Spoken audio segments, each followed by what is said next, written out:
L'histoire du château de Chantilly commence au XIIe siècle, vers 1150, lorsqu'une forteresse médiévale est construite pour protéger la région. En 1386, le domaine entre dans la puissante famille des Montmorency.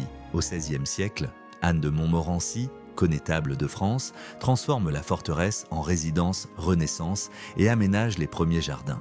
En 1632, après la chute des Montmorency, Chantilly passe au prince de Condé, cousin des rois de France. Sous Louis II de Bourbon, le Grand Condé, le château connaît son âge d'or. En 1671, Louis XIV est reçu à Chantilly lors de fêtes somptueuses. Les jardins sont confiés à André Le Nôtre, qui dessine l'un des plus beaux jardins à la française.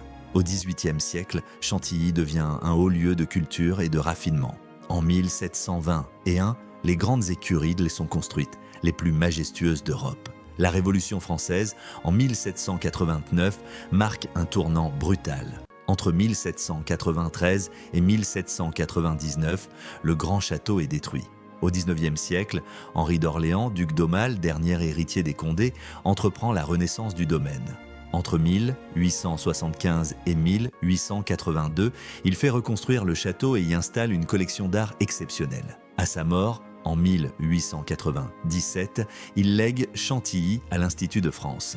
Aujourd'hui, le château de Chantilly, c'est 8 siècles d'histoire française, du château fort médiéval au musée d'art parmi les plus riches de France.